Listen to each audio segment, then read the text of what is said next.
Boa noite, bem-vindos ao programa Data Vénia, semanalmente aqui no Novo Canal, às sextas-feiras e pelas 21h15. Trouxemos este fórum com vários temas da atualidade. Desta vez, o Dr. Paulo Ferrinho convida a professora doutora Isa Meireles e o tema é o comércio eletrónico. Paulo, bem-vindo, mais uma semana, mais um Data Vénia e mais uma convidada. Doutora, é um gosto tê-la connosco. Obrigado, Paulo. Mais um Data Vénia, 21º programa desta quarta temporada. Hoje temos uma convidada que é amiga da longa data, mas uma professora da Universidade do Minho, da Escola de Direito da Universidade do Minho, a professora Isa Meireles, e que tem versado também nos últimos tempos sobre algum estudo relativamente ao tema que escolhemos para esta semana, que é o comércio eletrónico, os riscos e os desafios para os consumidores, sobretudo neste último ano que nós temos vivido em confinamento e que o comércio eletrónico tem sido potenciado quase para a estratosfera em termos de comércio, porque aumentou exponencialmente. Antes de entrarmos na base jurídica, e agradecer à doutora Isa Meireles pelo facto de aceitar o convite do Data Vénia, dar-lhe muito obrigado por ter aceito este convite e dar-lhe agora 2 minutos para se apresentar um pouco ao auditório do Novo Canal, para que possamos todos perceber quem é a Excelsa, professora da Universidade do Minho. Mais uma vez, obrigado. Paulo, boa tarde. Antes de mais, muito obrigada. É um gosto revê-lo e é um gosto estar aqui no Data Vénia. Agradeço o convite, antes de mais. Chelsea também não, vamos ter cautela com os elogios. Sou muito modesta nesses, mas pronto. Aquilo que eu faço, e pronto, o meu nome acho que já me apresentou, eu chamo-me Isa Meireles, sou advogada, sou professora na universidade, assistente convidada na Escola de Direito da Universidade do Minho. À parte disso, também tirei lá o mestrado em contratos e empresas, agora estou a fazer o doutoramento em prova digital, por isso estes temas que vêm a ser agravados pelo Covid interessam-me particularmente ao nível do direito do consumo também. E à parte disso, pronto, investigo a parte jurídica e vou contribuindo naquilo que posso para agudizar os problemas e também trazer algumas soluções. Por isso, estar aqui é mesmo um gosto e espero que a nossa conversa seja muito frutífera e traga até algumas questões para o futuro para continuarmos a debater estas matérias. Por isso, muito obrigada, Paulo, por estar aqui contigo hoje. Obrigado. Vamos tutear-nos, porque já nos conhecemos há muito tempo. Obviamente. Vamos acabar com essa proforma. Dizer então a todos os telespectadores, para terem mais ou menos a noção, segundo os últimos cálculos que foram feitos e os estudos que foram feitos relativamente a esta questão do comércio, ou a e-commerce, que é o comércio via digital, nos últimos anos cresceu entre 40% a 60% em termos de transações. Estamos a falar de 110,6 mil milhões que representa o comércio eletrónico, que corresponde mais ou menos a 2,9% do PIB gerado em Portugal. E tendo em conta os inquéritos que foram feitos aos consumidores, eles escolheram 3 grandes áreas para a adesão a este tipo de comércio eletrónico, que é pela conveniência, que é mais rápido, pela questão do preço e pela questão da mobilidade. A maior parte das pessoas acabam por aderir a este tipo de comércio, tendo em conta a facilidade que hoje temos através das plataformas eletrónicas, acesso a este tipo de comércio, a este tipo de consumo, e também pela capacidade que tem de a gerar rapidamente a mercadoria e chegar também rapidamente à casa dos consumidores. Para terem uma noção, as principais categorias agora que foram vendidas do último ano é a alimentação, o vestuário, o calçado, a eletrónica, computadores, higiene e cosmética, livros e filmes, telemóveis, utensílios para o lar e material de desporto e acessórios para animais. Foram os produtos mais comprados por internet. Para a nossa base jurídica, nós vamos falar sobre esta questão. Existe uma lei específica, além do Código Civil que regulamenta todo o tipo de contratos, mas como o contrato ao consumo, normalmente os consumidores são uma parte mais fraca e no sentido de proteger a parte mais fraca, o Estado decidiu legislar e criar pelo menos dois decretos-leis, que é o Decreto-Lei número 24/2014, 14 de fevereiro, que fala dos contratos celebrados à distância e fora do estabelecimento comercial, e também o outro decreto-lei que é o 7 de 2004, que fala do comércio eletrónico no mercado interno e tratamento de dados pessoais. Basicamente é para proteger o consumidor nesta questão dos contratos do consumo. Falar, para mais 2 minutos, dizer que existem regras específicas, nomeadamente o artigo 4º, que diz a informação pré-contratual, que é importantíssima, que as empresas têm que responder a determinados quesitos e requisitos para a proteção dos consumidores, a questão das restrições dos sítios da internet, a questão também da forma, a modalidade dos contratos e a forma como são estabelecidos. É importante perceber quais são os conceitos que estão associados, porque o contrato celebrado à distância é diferente do contrato celebrado fora do estabelecimento comercial. Basicamente a grande diferença é que um é sem a presença física do consumidor e do prestador de serviços, e o outro é com a presença física do fornecedor de serviços, mas fora da sede da empresa.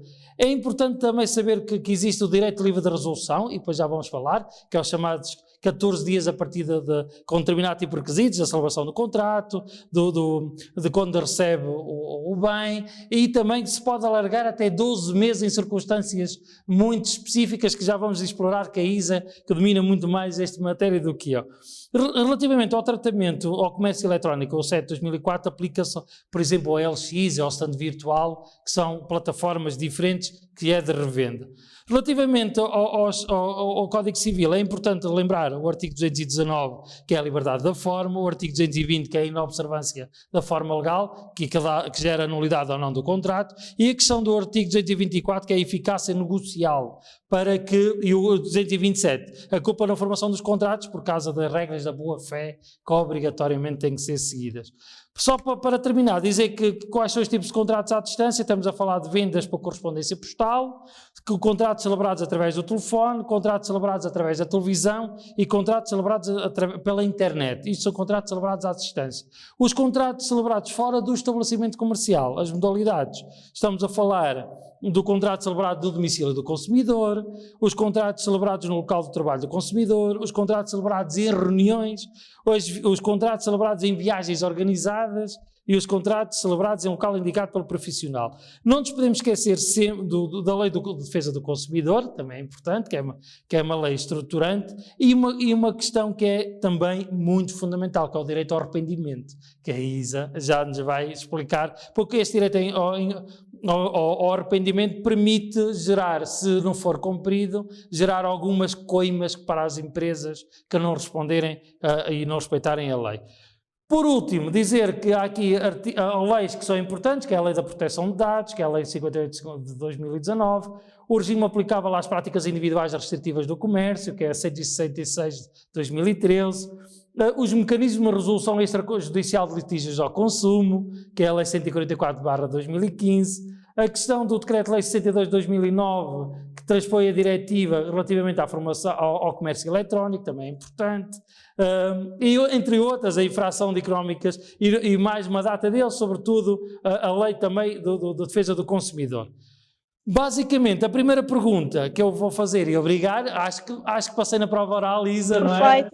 Perfeito. A primeira pergunta, e é uma pergunta complicada, Isa, consegues ajudar os nossos telespectadores a perceber o que é quebra de um contrato de consumo via internet e o que é a burla? Porque andou ali muito a burla é muito difícil, não é? Muito obrigado, não sei se passei, mas acho que basicamente resumido é isto, não é? Basicamente. Uma coisa, estavas-me a pedir a distância entre uma burla, ou seja, uma responsabilidade penal, sim. E a quebra do contrato online. Exatamente. Como é que porque muitas das pessoas acabam por apresentar queixa por burla e às vezes são quebras contratuais. E às vezes pensam que são quebras contratuais e caem na questão da burla do Código Penal do artigo 217. Basicamente, quando é que as pessoas, se existem mecanismos para eles poderem avaliar? Perfeito, ok. Sim, primeiro temos que perceber aquilo que aconteceu. Eu vou dar vários exemplos que se calhar fica mais fácil. Vamos imaginar que alguém criou uma loja online fictícia, ou, por exemplo, um anúncio no sentido de que é uma coisa que tem acontecido muito e que se calhar aí podemos preencher cabalmente a burla. O crédito ao consumo online pelo Facebook. Um anúncio que diz assim: oferecemos 15.000 euros a título de empréstimo facilitado. Convidam o consumidor a aderir a esse empréstimo. vão mandar uma série de contratos, isto tem acontecido muito, e é um contrato celebrado à distância, mas com intuitos e responsabilizações penais, porque as pessoas começam a conversar, dizem que estão interessadas no empréstimo, é-lhes solicitada informação ao nível de cartões de cidadão, informações bancárias, as pessoas enviam, depois é-lhes retorquido com uma série de documentação para seguros de vida, contratos de seguro e contratos mesmo bancários para as pessoas assinarem, as pessoas assinam e devolvem, isto acontecendo pelo Facebook, Instagram ou mesmo pelo WhatsApp. E depois o que é que vai acontecer? A contraparte vai solicitar pagamentos, por exemplo, ao nível de taxas, diz, olha, muito bem, para o empréstimo há estes encargos, vamos precisar de uma transferência de cerca de 500 euros, as pessoas transferem e vão transferindo no sentido de de ter de facto o empréstimo concedido. O que é que acontece no final? As pessoas que peticionaram o dinheiro, ou seja, o supostamente mutuante, quem estava a anunciar o empréstimo, desaparece, os anúncios são apagados e as pessoas ficaram sem a liquidez do seu lado porque liquidaram por algo que nem sequer obtiveram, forneceram os seus dados. Aí somos capazes perfeitamente de preencher o tipo ilícito da burla, que é o 217 do Código Penal. Coisa já distinta e mais no litígio de consumo é, por exemplo, quando nós temos as lojas online, ou então as visitas porta a porta, e eu gosto de dar sempre estes exemplos, por exemplo, das bimbis, das demonstrações em casa, ou, por exemplo, dos colchões ortopédicos, ou das telecomunicações porta a porta, e as pessoas acabam por querer contratar, mas das duas uma, ou eventualmente neste tipo de contratos, pensam melhor e até querem desfazer o negócio, e aí podem usar o livre arrependimento, que já falaremos sobre ele, ou então, por exemplo, numa venda online, as pessoas estão a contratar, pagam o valor, recebem o bem e veem que de facto o bem tem uma desconformidade. Por exemplo, um caso típico é não vir com a cor que está anunciada. E aí podem de facto desfazer o contrato, mas com base nos defeitos. Por isso temos aqui 3 questões diferentes. Primeiro, aquilo que é com o intuito de enganar a pessoa e de obter uma vantagem, e aqui, sem sombra de dúvida, quer desfazendo o negócio ao nível do consumo, mas também direcionando para a responsabilidade penal. Além disso, temos a possibilidade do direito do arrependimento, da livre resolução, que isto aqui são contratos fora do estabelecimento ou à distância, online, virtuais. E além disso, temos ainda a questão das denúncias no sentido de defeitos e desconformidades, que aí ditam uma resolução eventualmente contratual, se não for optada outra solução. Mas há sempre esta possibilidade vasta para o consumidor lesado, sempre com indemnizações.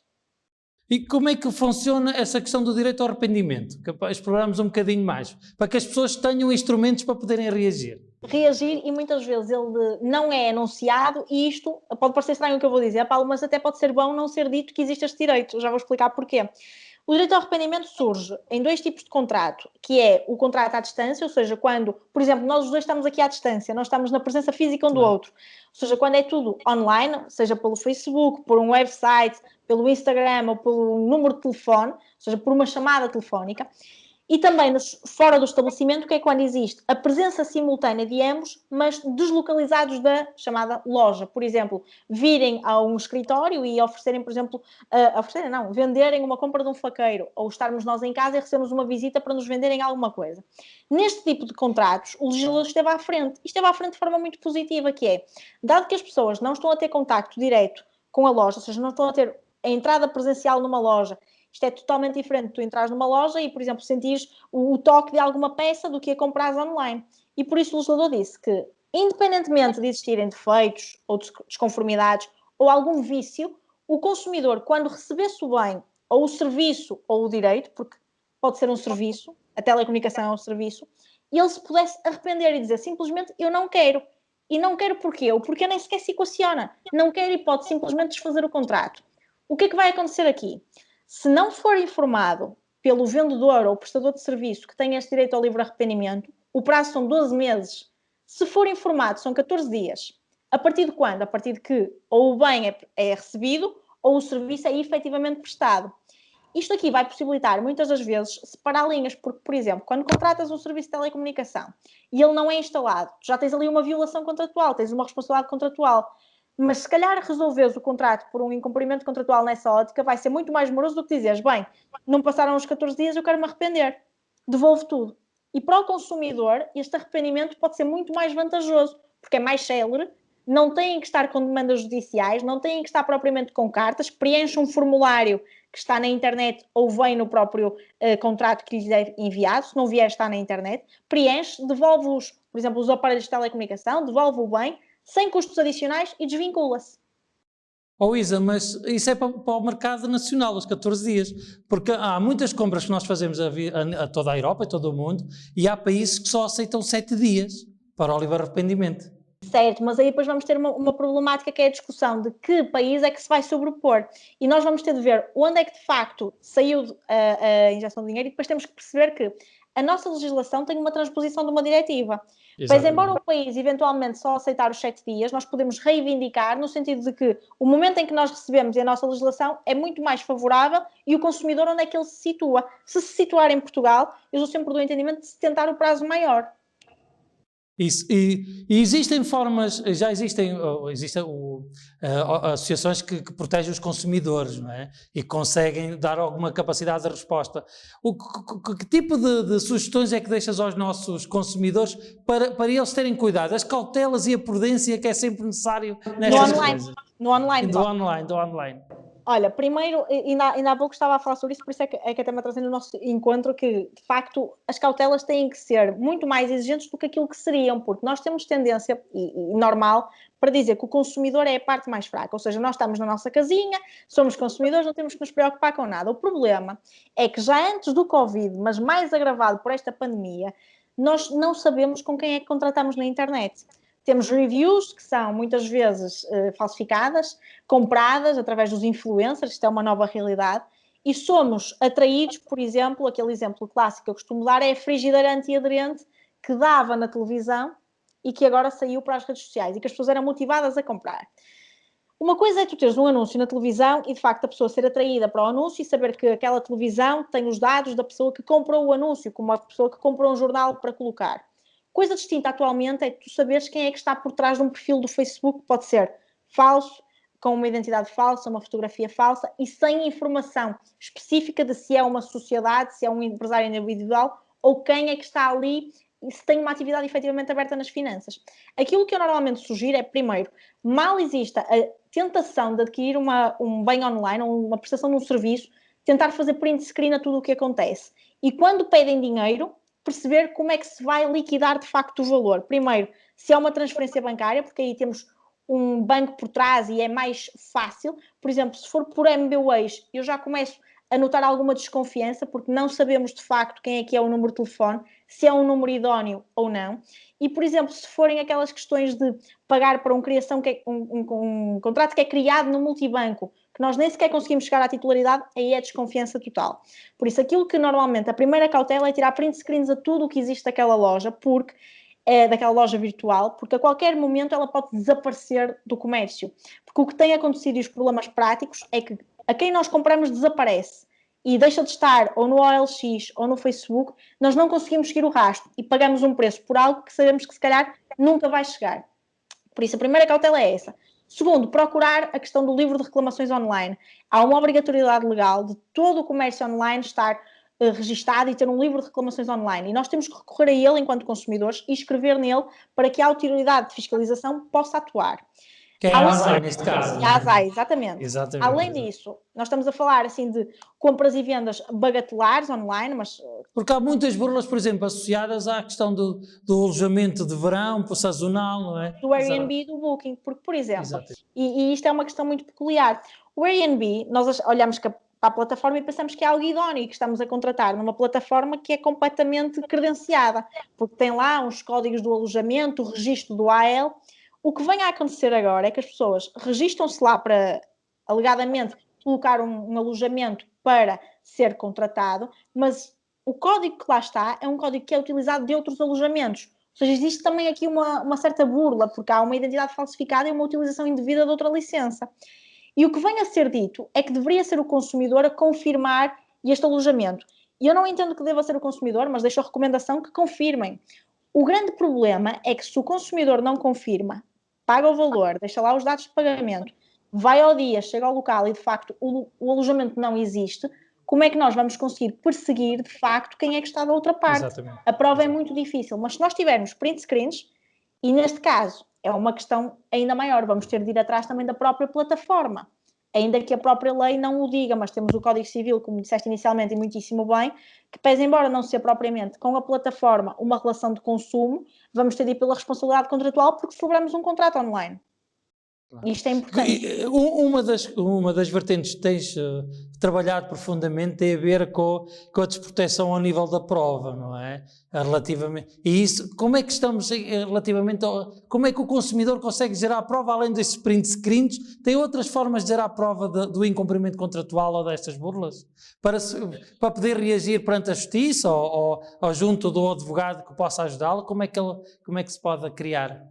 Além dos print screens, de tudo o que conversa e de tudo o que está a contratar, depois o ónus da prova vai ser da outra parte. E temos esta questão sempre, ou seja, a outra parte é que tem que provar aquilo que eu defendo, e porque a prova vai ser muito difícil e podemos nem chegar à outra parte, é que o consumidor reúne em si todos os elementos probatórios bastantes. Porque depois imagina, por exemplo, quando há um litígio com o Facebook, pedir para oficiar ao Facebook para trazer informação. Isso na prática não se verifica porque o Facebook raramente responde. E nós temos que ter esta realidade. Por isso, se nós tivermos uma atuação preventiva enquanto consumidores, no sentido de print screen a tudo, guardar numa pastinha a nossa compra e venda online, porque enquanto que nós descemos a rua, vamos a uma loja, saímos com um talão, no online nós nem vimos a pessoa. E se a vimos, nem sabemos se é de facto quem estamos a ver. Por isso, quanto à prova, é uma matéria muito sensível.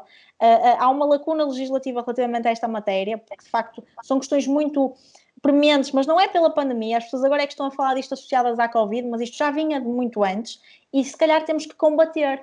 E agora estão a ser debatidas imensas questões no sentido de responsabilizar as plataformas para dar alguma segurança ao consumidor, mas é importante que haja esta atitude preventiva, porque senão bem, olha, eu celebrei um contrato de mútuo, paguei 1.500 euros e nunca recebi o empréstimo, certo? E como é que tem prova? Não sei, apaguei a conversa. E no Instagram, por exemplo, a pessoa consegue anular o envio das mensagens. Se não se fizer um print screen, aquilo destrói-se. Isa, também queria explorar um bocadinho contigo, que é a questão dos requisitos de forma para estes contratos. É porque exige, por parte de quem celebra os contratos, tanto o prestador de serviço como também do consumidor, alguma base para eles poderem certificar, que é uma das formas deles terem prova para o contrato. E eles são exigentes de acordo com a lei. O que é que as pessoas têm que exigir para terem segurança relativamente que o contrato foi celebrado e que está de acordo com a lei? Eu percebo o que estás a dizer, porque não existe o contrato em papel assinado. Exatamente, mas agora fazer assinaturas digitais, ou então, por exemplo, o contrato de descarregar uma aplicação, às vezes é com o telemóvel o código. O que é que a lei diz, mas que isto na prática depois, Paulo, é muito complicado. A lei diz supostamente que a contraparte, além de ter um anúncio, como por exemplo, vamos falar de comprar um tablet online, um anúncio das características, valor, dimensões, espessura, cor, tudo isto tem que estar anunciado. E depois tem que estar anunciado o preço cabal, eventualmente também, se acrescerem taxas, isto também tem que estar anunciado. Isto é a proposta. O consumidor que olha para isto, vê o preço, vê que não existem taxas a acrescer, vê que não existem mais custos adicionais de alfândega ou o que for, vê as características do bem, aceita comprar, vai aceitar a proposta. E aqui dá-se o contrato. Quando são contratos por telefone, por exemplo, das telecomunicações, exige-se um suporte duradouro, um e-mail, o envio do contrato por correio, por exemplo. Mas nestes contratos online, pois embora o legislador dizer que temos que ter todas as informações, depois vamos bater aqui outra vez na prova, que é, se o consumidor não tiver feito um print ao anúncio, como é que ele vai provar que as características eram aquelas? Esse é o problema, não é? E deixa-me fazer aqui um parênteses, porque, por exemplo, nas telecomunicações isto surgia muito. As operadoras, quando contratavas online, e depois diziam, as cláusulas contratuais gerais encontram-se no seguinte website, www, e depois punham um link.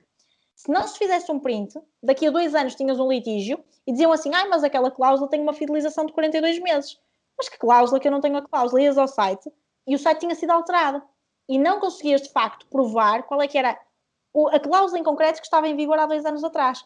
Por isso é que tem que existir esta atitude preventiva. E por isso é que o legislador também veio a dizer que, nestes casos, estas cláusulas podem ser ou excluídas, ou nulas, ou inexistentes, dependendo de cada realidade concreta. Porque a lei obriga que seja tudo configurado com estejam as informações essenciais, compreensíveis, acessíveis e tempestivas. Que é isso que está escrito, não é? Como é que os consumidores conseguem ter noção se estão a ser ou não estão a ser burlados quando se olha para um site? Há determinado tipo de truques, entre aspas, que podem ser utilizados para ver se estão a ser provados ou não? Olha, Paulo, se eu te dissesse assim, se não tivéssemos esta conversa há 6 meses atrás, eu dizia, claro que sim, pelos reviews. O problema é que agora, as pessoas que criam estas lojas online já começaram a criar perfis falsos e com reviews falsos para enganar o próprio consumidor. Por isso, a linha que separa o que é uma possível burla ou um possível perfil falso de uma identidade idónea e credível é muito ténue. Por isso, aquilo que se tem que recomendar sempre é esmiuçar ao máximo, ver um review, certo? Procurar a pessoa que deu aquele review para ver se de facto existe. E este passo para a contratação exige que seja feito ao consumidor, mas é muito ingrato, porque muitas das vezes isto também está construído, porque é todo um negócio fraudulento. Agora, se o consumidor recolher toda a informação ao máximo, se algo correr mal, porque se tem que pensar sempre assim, vai ter como agir. Claro. Outra questão que é importante, que é quais são os tribunais competentes para esta questão? Se as pessoas quiserem judicializar esta contenda, quem é que tem que recorrer? Tipo, podem ir para julgados de paz, podem ir para tribunais arbitrais, para tribunais judiciais, como é que eles podem recorrer? Olha, inicialmente, por exemplo, eu estou em Braga, tu estás em Penafiel, mas aqui em Braga existe o CIAB, que é o Centro Arbitral para o Consumo. Só que nós temos que ter a noção que os centros arbitrais são, de facto, como o próprio nome indica, não é um tribunal judicial, ou seja, em termos de eficácia de sentença, pese embora ser em termos de celeridade e resolução e mediação, são ótimos e deve-se recorrer para no sentido também de agilizar a justiça e não, digamos, afunilar tudo para os tribunais judiciais. O que as pessoas não sabem, que se calhar deviam saber, é que muitas das vezes as pessoas desistem porque não vai valer a pena, ok, é um pensamento, mas sobretudo porque não têm dinheiro para taxas judiciais. Não têm dinheiro nem para contratar advogados, nem para recorrer a tribunais judiciais. Mas há o apoio judiciário. Vão à Segurança Social, nem precisam de ir presencialmente, podem fazê-lo online, tiram um requerimento de proteção jurídica, enviam por e-mail para a Segurança Social da zona onde estão situados, e depois aí vai ser, em princípio, o tribunal competente, dependendo de análise concreta do caso, e podem, se tiverem de facto dificuldades económicas, recorrer ao apoio judiciário para conseguir aceder a um tribunal judicial. Se não tiverem possibilidades, mesmo assim, ou não quiserem, o que é que podem fazer? Recorrer a um centro arbitral de consumo, tentar uma mediação e escrever no livro de reclamações online. Não devem é desistir, porque posso dizer, Paulo, que a maior parte das pessoas que eu conheço e que depois me contactam acabam por não querer avançar, primeiro porque são bagatelas, ou seja, o valor acaba por não justificar, o encargo que vão ter desanima as pessoas e depois é o tempo de demora. Se começássemos a inverter... Estamos a falar de quanto tempo, mais ou menos, um processo destes? Depende, não te consigo sequer dizer neste momento. Então agora com isto da pandemia podem ser meses ou anos, em termos judiciais. Porque muito possivelmente vai na mesma a julgamento, não são litígios facilitados, e depois é complicado. Se for no centro arbitral, as coisas são muito mais rápidas. Lá está, só que depois, se calhar, em termos de eficácia, já é mais discutível e as pessoas têm, assim, alguma ainda reticência em aceder ao centro, mas não tem que existir. Agora, o que eu estava a dizer é que a maior parte das pessoas acaba por não querer avançar. Se nós invertermos a moda, digamos assim, e começarmos todos a avançar, seja por uma cláusula de fidelização de um ginásio online, nestas questões da pandemia foi o BABA, seja uma telecomunicação, seja uma compra e venda online, seja a denúncia de um perfil falso, nós vamos criar uma tendência e vai acabar por ser a maior parte das coisas denunciadas, não só participadas à DECO, que é o que normalmente acontece, mas trabalhadas onde têm que ser trabalhadas e haver condenações. Porque enquanto que as pessoas não agirem, não vamos ter uma segurança jurídica porque as pessoas sentem um sentimento de impunidade. Existe algum portal pelo consumidor, de proteção ao consumidor, onde, por exemplo, esteja registado empresas que de incumprimento ou que praticaram burlas, no sentido de ter uma base de dados de apoio para a própria consulta, não é? Que era importante, assim, quando houvesse alguma empresa que fosse fraudulenta ou que fosse fictícia, os consumidores procurarem nesse portal. Não existe essa questão? Portal legalmente assim credenciado, não, mas existe o portal da queixa, que muitas das vezes, se as pessoas colocarem no Google, porque o Google é uma fonte de informação ainda que às vezes, pronto, duvidosa, acabam por receber algum feedback de números de spam, empresas ou lojas online que sejam fraudulentas e veem que já há historial. Mas o problema é que tens um portal da queixa, certo? Mas em termos de eficácia judicial e de sentença não vais encontrar, porque as pessoas desistiram.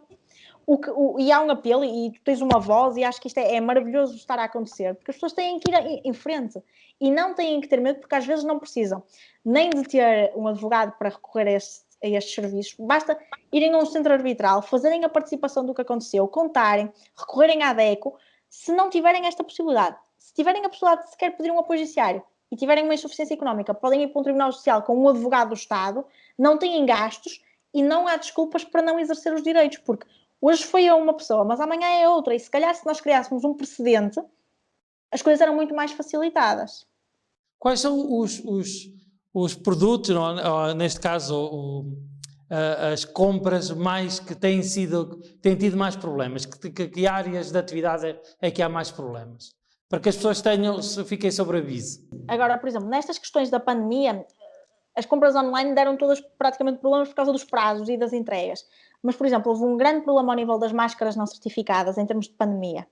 Ao nível dos desinfetantes que não eram desinfetantes e com preços especulados, depois teve que haver uma regulação. Mas o que mais surge são automóveis com quilómetros adulterados nos stands online, que isto é o beabá, com garantias que supostamente são prescindidas para o preço ficar mais baixo, ou garantias que têm que ser pagas e o preço fica mais alto, esquecendo-se as pessoas que a garantia é legal, ou seja, a garantia há de ser 2 anos ou 1 ano se houver acordo entre as partes, e não têm que pagar mais para ter uma garantia, mas os carros é dos maiores problemas ao nível de quilómetros adulterados, então é o beabá.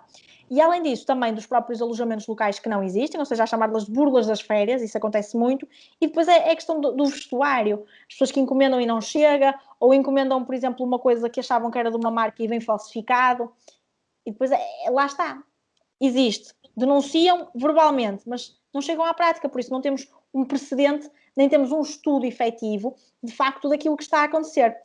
Uma das denúncias mais existentes foi a questão do MBWay e dos custos, também deves ter acompanhado, das taxas. Exatamente. Isto em termos assim atuais era possível ou não cobrar taxas, e depois daqui fomos desconstruir, que é de facto, como é que se pode impor uma taxa a alguém que contratou um serviço que era grátis, isso era ilegal. Agora, se me disseres hoje que vais aderir ao MBWay... Mas o Portugal emitiu uma diretiva, penso eu, não é? Emitiu, mas há uma distinção, que é, se tu hoje fores aderir ao MBWay e sabes que há uma taxa, estás a aceitar o contrato. Agora, se quando tu aderiste não existia a taxa, não podes ser vinculado a ela. Ok. E já estamos a terminar, estamos praticamente já a encerrar o nosso tempo. Chegou agora a hora da pergunta desconfortável que eu brindo sempre aos meus convidados. A pergunta que eu tenho aqui para ti é uma pergunta simples, o que é que tu mudavas na lei para aumentar ainda mais a proteção aos consumidores? O que é que achas que faz falta, que salta assim à vista, que és uma estudiosa na área, que é aquilo que era importante para acrescentar? Da lei do consumo, estás-me a falar da lei do consumo, sim. Olha, 2 coisas. A primeira mudava o próprio conceito, porque nós temos um conceito neste momento que pode ser amplo ou restrito, mas ao nível da contraparte, ou seja, de quem vende ou de quem fornece o serviço, é restrito no sentido de tem que ser alguém que se dedique profissionalmente àquela atividade. E estamos-nos a esquecer de que as pessoas que vendiam na garagem agora foram vender para o online e lucram com isso, porque estão a praticar atos de comércio regularmente. Por isso, eu alterava primeiro esse conceito. E depois, segundo, também alterava no sentido de dar mais voz ao digital, porque nós temos uma legislação que, pese embora ter evoluído nesse sentido, ainda está muito no comércio tradicional e no comércio porta a porta. E esquecemos que agora tudo se passa na internet, onde ninguém se conhece. Por isso, as 2 grandes alterações seriam nesse sentido, de regular melhor a parte dos problemas digitais e de alterarmos o conceito para que, quando nós estamos a contratar no OLX ou no Marketplace, dizer lá, por exemplo, o senhor Daniel, que nós até sabemos que vende carros, mas não está declarado nas finanças, não nos impedir de ter um litígio de consumo. Porque ser consumidor dá-nos prazos muito maiores do que de ser regulados única e exclusivamente pelo Código Civil. Ok. Muito obrigado, Isa. Foi Obrigada um gosto. eu, Paulo. Vou-te deixar 1 minuto para dar o conselho final aos nossos telespectadores, se desta área, que mais uma cautela, algo que te possas lembrar para os ajudar, não é? E além de dares esse apelo para recorrerem ao sistema de justiça e para ficar sinalizado, deixar-te mais um apelo final, não é? Pronto, o que eu tenho a dizer é que, pese embora estas dificuldades ao nível do digital não deixem de ser consumidores ou de se verem como consumidores por terem medo, ou seja, acautelem-se no sentido de procurem informação, não façam compras precipitadas e conheçam os vossos direitos. E não é preciso terem associações a valores a liquidar para conhecerem os direitos, os códigos estão na internet. Existe uma associação para a tutela do consumidor, procurem a DECO, procurem apoio, mas não desistam de lutar pelos direitos para reivindicar aquilo que correu mal, porque Hoje foram vocês, mas amanhã pode ser outra pessoa e se calhar aquilo que estão a fazer até pode nem ser muito útil para vocês, mas vai fazer história para o futuro e só assim é que conseguimos mudar alguma coisa. Isto é assim o meu maior conselho, além dos que fui avançando. Muito obrigado, Isa, foi um gosto. Espero que tenhas boa sorte na tua atividade académica e pessoal, que acabes rapidamente o doutoramento, que para que a gente possa também estudar um pouco daquilo que tu estás a estudar, que andamos sempre a aprender uns com os outros. Muito obrigado pela tua presença. Obrigada eu, Paulo. Espero que continues bem de saúde e sempre com um sentido de humor espetacular e é um gosto falar contigo. Muito obrigado. Agora passo a palavra ao Paulo. Muito obrigado. E chega assim ao fim o Datavania desta semana. Já sabe que pode ver e rever os nossos programas em novonoticias.pt ou então na sua rede social favorita. Quanto a mim, resta-me desejar uma boa noite e um excelente fim de semana.